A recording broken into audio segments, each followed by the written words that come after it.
Здравствуйте! В эфире информационная программа «Настоящее время Азии». В пражской студии я Динара Аргин. Сегодня в программе. Особенности национальной угледобычи в Кыргызстане. Высокогорные угольные прииски бьют рекорды по запасам угля и количеству убийств, связанных с его продажей. 13-й удар ножом мог бы быть последним. Сына спас мобильный телефон. Он носил его в грудном кармане. Путин и Асад в шаге от крупной победы в Сирии. Окружен последний оборонительный район протурецких исламистов на севере страны. Победа может достаться ценой тысяч жертв среди гражданского населения. В последние дни мы были не просто шокированы, мы были в ужасе от того, какие страдания десяткам тысяч людей принесли бомбардировки. В первую очередь со стороны России. Живут как 10 тысяч лет назад. 300 тысяч афганских кочевников, несмотря ни на что, сохраняют традиции своих первобытных предков. Раньше было очень хорошо, сейчас жизнь стала горькой. В Рио-де-Жанейро начался традиционный карнавал. Тысячи людей танцуют самбу на улицах, посвящая ее предстоящей летней Олимпиаде. Я поздравляю Рио-де-Жанейро с титулом столицы Олимпийских игр. Мы все сделаем отлично. Высокогорные угольные прииски в Кыргызстане Каракиче опять в первых строчках криминальных сводок. На этот раз неизвестные нанесли 12 ножевых ранений охраннику карьера.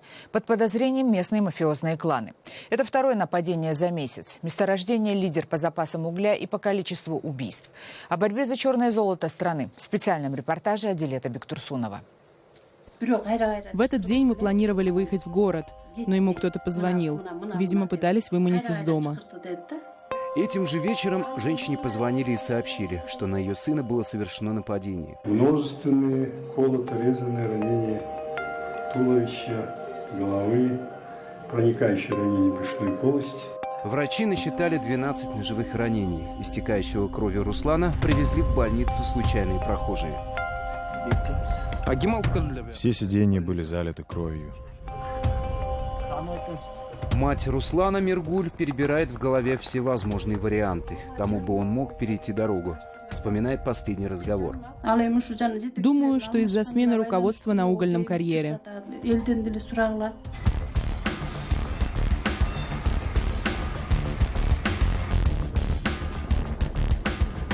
Угольные прииски Каракиче в 30 километрах от поселка Дыкан. Карьер — лидер по запасу угля и по числу убийств.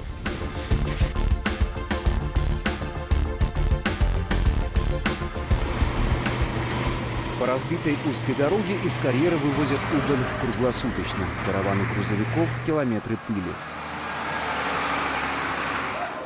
Собираем уголь по дороге. Эти глыбы падают с грузовиков. Угольная лихорадка вовлекает в бизнес и местных жителей. На небольшой машине, лавируя между грузовиками, Кутман с друзьями грузит и вывозит вручную уголь из карьера. В неделю 2-3 рейса совершаем. Если наберем тонну отборного угля, то каждый заработает по 1000 сомов. До каменных разрезов еще десятки километров вверх по ущелью. Обычные легковушки туда не доезжают, разбивают ходовку или еще хуже вылетают в кювет. Поднимаемся в гору пешком. Каракиче считается самым крупным месторождением в республике. Под моими ногами порядка 500 миллиарда черного золота. Уголь добывают на высоте 3000 метров над уровнем моря. Каторжный труд в 2 смены. Работаем днем и ночью, по 12 часов в сутки.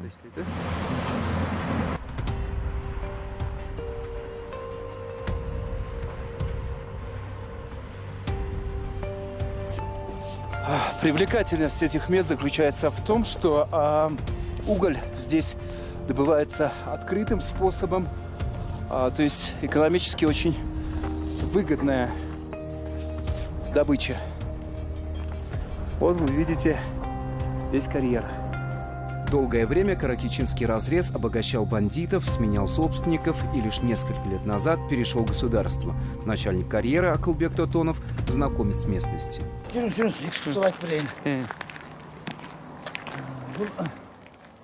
В этих вагонах живут наши сотрудники, 50 штатных рабочих. Тут же есть столовая.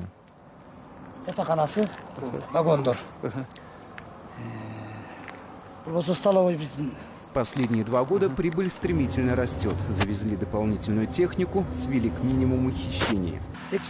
Я тут уже 2 года. Рэкета стало меньше, все спокойно, наняли охрану. 13-й удар ножом мог бы быть последним. Сына спас мобильный телефон. Он носил его в грудном кармане. Удар пришелся бы ему в сердце. Руслан работал на карьере охранником. О том, что произошло тем вечером, милиция ничего не проясняет. Среди местного населения бытуют слухи, что к кровавой разборке был причастен криминальный авторитет Мурат Кадыркулов. Его люди пытаются снова поджать угольный бизнес. Есть люди, которым не нравятся новые правила и весовые контроли. Они привыкли к беспорядкам. Поножовщина на карьере – второе происшествие за последний месяц. Но в этих краях не принято выносить ссор из избы, тем более откровенничать с чужаками. Что-нибудь слышали о разборках и поножовщине? Нет, ничего не слышали. Сотни грузовиков выстроились в колонну. Ожидание очереди на морозе – самое мучительное испытание. Некоторые стоят здесь уже неделю. Тут у нас еда, тут же и готовим. Спим в машине. Тысячи тонн проходят через контрольные весы ежедневно. В пик холодов сюда не пробраться. Сейчас в основном вывозят для ТЭЦ. Объемы для населения сократились, конец зимы уже. Тонна отобранного угля на карьере стоит $18. С учетом дороги цена для потребителей в городе вырастает ровно вдвое. Улан, прождав 3 дня на горе, сегодня наконец выезжает. Раньше в очереди могли простоять по несколько недель. Приезжали бандиты, загружали свои фуры без очереди и вывозили. С ними спорить нельзя. Опасно. В детали поножовщины на карьере Улан не вникал. Здешние правила, каждый сам за себя. Если честно, то устал от этой работы. Здоровье теряешь, нервы, да и на ремонт потом половину заработанного тратишь. Но с другой стороны, куда я пойду? В этом году спрос на уголь вырастет вдвойне. Власти сокращают импорт, так что работы будет полно. А пока впереди длинная бессонная ночь. Адилет Бектурсунов, Азат Антымаков. Настоящее время, Кыргызстан. В Казахстане продолжают активно обсуждать список кандидатов в депутаты будущего парламента от партии Нурсултана Назарбаева «Нур-Отан». Среди них популярные артисты, певцы и спортсмены. Мнения казахстанцев насчет дееспособности предложенных персон разделились пополам. Провластные партии считают, что именно такие люди способны справиться с кризисом в экономике. Наш корреспондент Дмитрий Беляков побеседовал с жителями Алматы и узнал, можно ли доверять новоявленным кандидатам в депутаты. С кризиса? Артист? Ну, артист не знаю. Ну, а спортсмен, ну как он, в сфере только спорта поможет и все. Допустим, Кайрат Нуртас, я наблюдаю за ним, ну, уже как минимум года 4. Мне кажется, его любит весь Казахстан, он наш народный. Он, мне кажется, сделает, он молодой, энергичный, он сделает много. Пусть он попробует.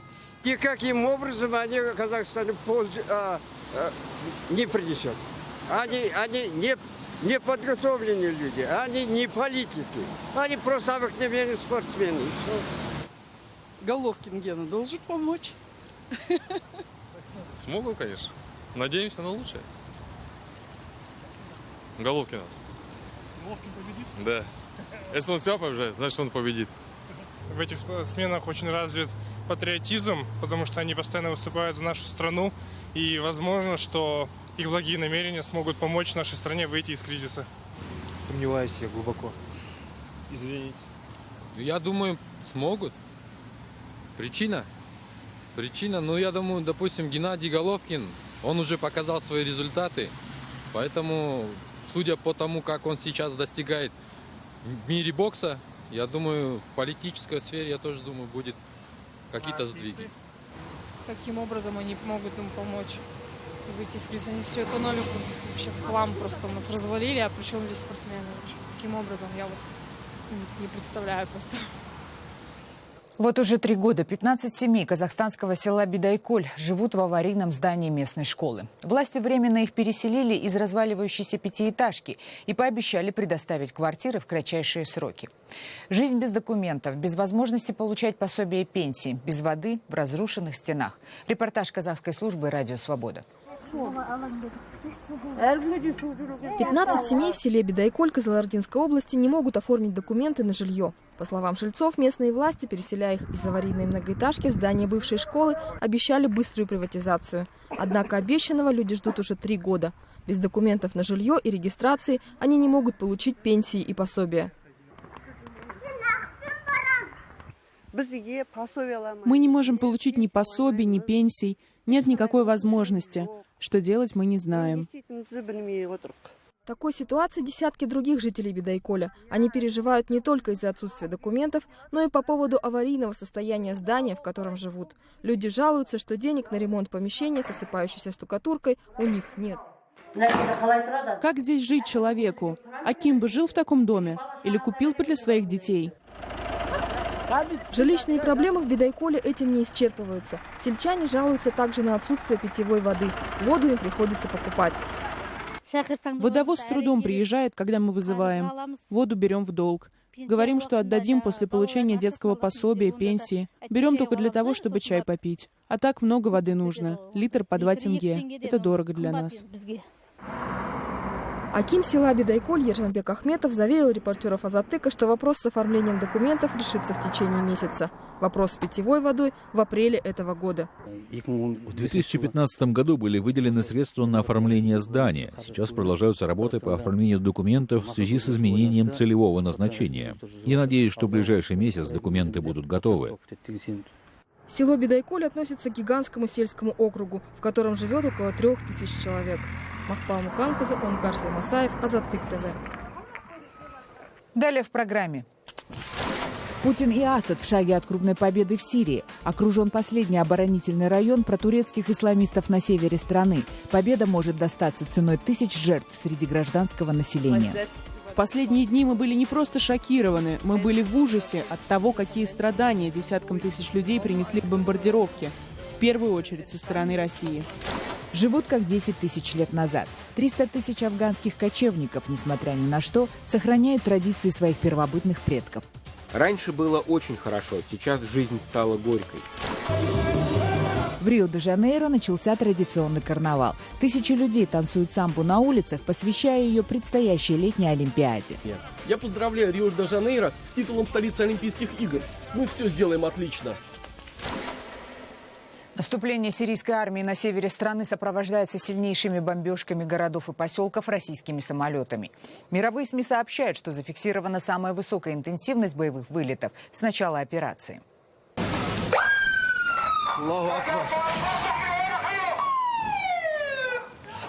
Организация Объединенных Наций заявляет, что у нее имеются проверенные сведения об ударе российской авиации по 2 больницам в одном из пригородов Алеппо. Удары, со слов заместителя генсекретаря ООН Стивена О'Брайена, наносились и по другим гражданским объектам. На этом видео агентства Рейтер сотрудники служб спасения Алеппо, рискуя жизнью, достают из-под обломков выживших при бомбежках. Среди раненых опять очень большое количество детей. Больницы переполнены. Всего же, как утверждает ООН, только за последние 3 дня к турецкой границе бежали почти 30 тысяч человек. 80% из них – это женщины и дети. Свою крайнюю озабоченность ситуацией высказала канцлер Германии Ангела Меркель, которая сейчас находится с визитом в Турции. В последние дни мы были не просто шокированы, мы были в ужасе от того, какие страдания десяткам тысяч людей принесли бомбардировки, в первую очередь со стороны России. В Кремле мгновенно прореагировали на слова Меркель. Их сочли бездоказательными и провокационными. Что касается слов канцлера Германии о якобы имеющих место человеческих жертвах в результате авиаударов российской авиации в Сирии, то, безусловно, здесь нужно обратить внимание на то, что, несмотря на огромное количество подобных заявлений, до сих пор никем не было предоставлено ни одного заслуживающего доверия подтверждения этим словам. Тем временем сразу несколько западных военных экспертов, в числе которых бывший агент британской разведки Ми-6, специалист по Ближнему Востоку Алистер Крук, предсказали скорую военную победу Башара Асада в Сирии. В частности, они говорят о возможности полного окружения в котел основных сил ИГИЛ. Как сообщают арабские телеканалы, удары правительственной армии почти привели к окружению последнего укрепрайона коалиции исламистов Джебхат ан-Нусра, которую поддерживает Турция, к северо-востоку от Алеппо. Лидер этой группировки, командир Хейсам Хамо, публично признал, что его силы пребывают в шаге от полного разгрома и потери всех тыловых баз. Правительственным войскам Асада активно помогают в этом районе курды. Армии Асада удалось нанести ряд серьезных поражений так называемой умеренной сирийской оппозиции к западу и северу от Алеппо. Как считают эксперты, если войскам Асада удастся достичь победы в Алеппо, Сирия может возродиться как сильное региональное государство. Россия начала крупномасштабные военные учения на юге страны. Официальная цель учений заявлена как антитеррористическая, но наблюдатели считают, что они проводятся как подготовка к возможному конфликту с Турцией в Сирии. В так называемой внезапной проверке боеготовности войск на юго-западном стратегическом направлении принимают участие больше 200 боевых самолетов, 50 боевых кораблей, 8,5 тысяч пехотинцев и 900 единиц боевой техники. Учениями охвачены практически все части российских военно-воздушных сил на южном направлении. Происходит проверка готовности и ракетных частей, в частности, знаменитых «Искандеров». В Крыму в боевую готовность приведен фактически весь Черноморский флот и несколько крупных подразделений морской пехоты, так называемых «зеленых человечков». Морская пехота отрабатывает погрузку и высадку с десантных кораблей. Учения уже оценили как самые крупные за последние 30 лет в этом регионе. Многие москвичи сегодня с утра не узнали своего города. Власти Москвы под покровом ночи провели спецоперацию по уничтожению практически всех магазинов и торговых павильонов у станций столичного метро, которые стояли там на протяжении десятилетий.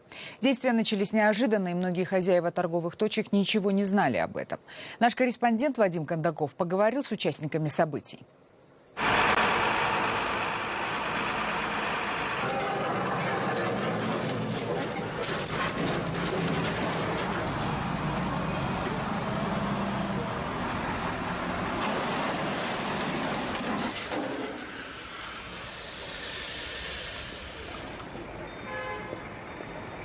Рядом с метро находились точки, где люди могли покупать мелочи какие-то, продукты, понимаете, все, что необходимо для связи.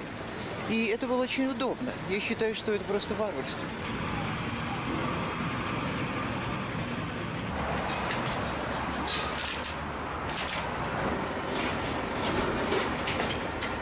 Думал, что сейчас подъеду, а тут куча разных ништяков оттуда, типа не успели все разобрать, и все вывелось, оказывается, все разобрали. Вы хотели взять что-то? Я хотел помародерствовать, да.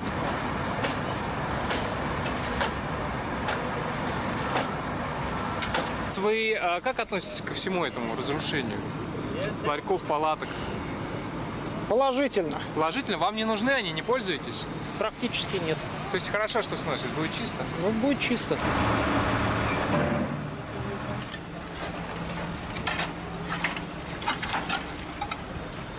Ну, можно сказать, я в шоке. Вчера был на этом месте, все стояло. Сейчас я даже не знаю, что это такое. Я, конечно, понимаю, что у них какие-то соображения по поводу безопасности, возможно, есть. Если они реальны, то, значит, это надо делать. Мне жалко. Я не специалист, мне жалко.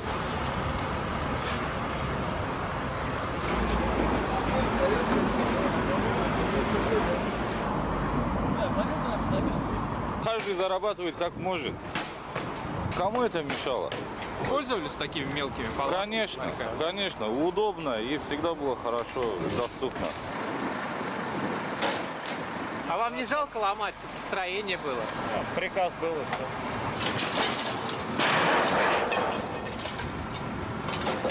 Все это сносить, все палатки, они вот эти, они все не нужны, некрасиво. А где покупать продукты, мелочи всякие? В больших магазинах, рядом магазины. Вот посмотрите, сколько везде есть. Нет, очень даже хорошо делают.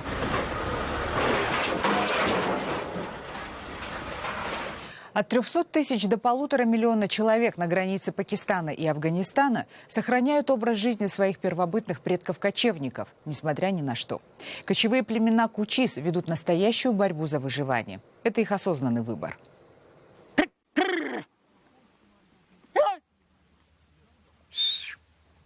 Сколько тебе лет?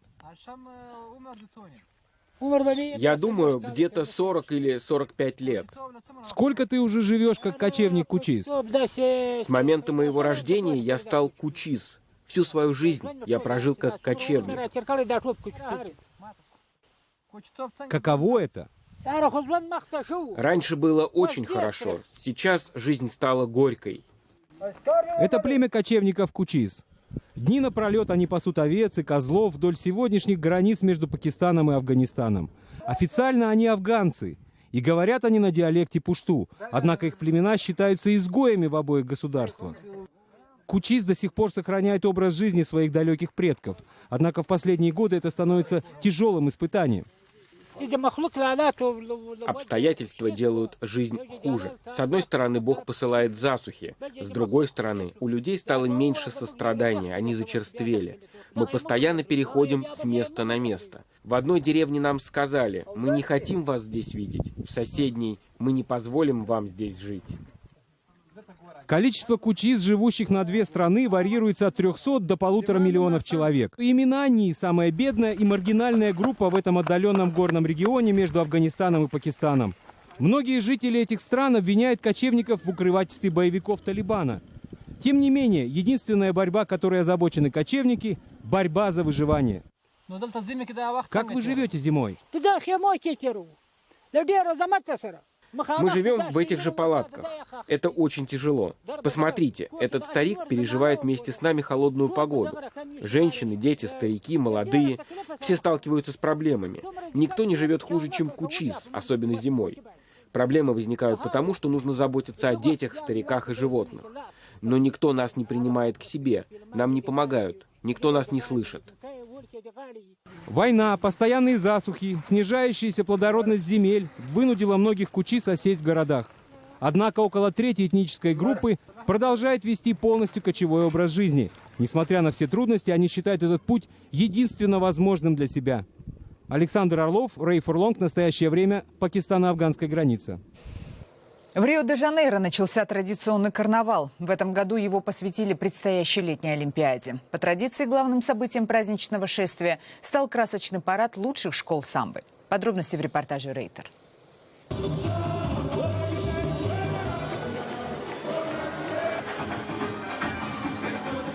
Под грохот салютов и барабанный бой в воскресенье в Рио-де-Жанейро состоялось главное событие бразильского карнавала. Лучшие в мире школы самбо прошли парадом по 700-метровой арене Маркиз де Сапукай. У входа на арену гигантский олимпийский огонь. В августе город принимает летние игры. 4000 участников, музыкантов и танцоров, около 80 тысяч зрителей только на трибунах самбодрома. В этот вечер карнавал в Рио достиг апогея. Готовиться к выступлению артисты начинают за год, буквально на следующий день по окончании предыдущего карнавала. По словам Пабло Баррета, барабанщика школы самбо Эстасио де Са, открывать главный парад – большая ответственность. Это огромная честь. Скоро будет выступать труппа Бея Флор и другие крутые школы. Но мы надеемся на победу, мы совершенно счастливы. Мы отлично поработали и нам есть на что рассчитывать. По традиции, каждая школа ставит представление по мотивам известных исторических сюжетов или же обыгрывает в своем выступлении значимые для бразильцев места и символы. Так, одна из групп построила свой номер на изображении самых узнаваемых достопримечательностей Рио в честь предстоящей Олимпиады. Для нашей школы просто не было лучшей темы выступления. Я поздравляю Рио-де-Жанейро с титулом столицы Олимпийских игр. Мы все сделаем отлично. Торжества в честь карнавала будут проходить по всей стране до 10 февраля. А 13 числа по самбодрому парадом пройдут участники 6 школ-победительниц, получивших высшие оценки судей. Это были все новости, о которых мы хотели вам рассказать. Читайте нас в социальных сетях и смотрите на сайте currenttime.tv. Мы встретимся с вами завтра в это же время. Всего доброго.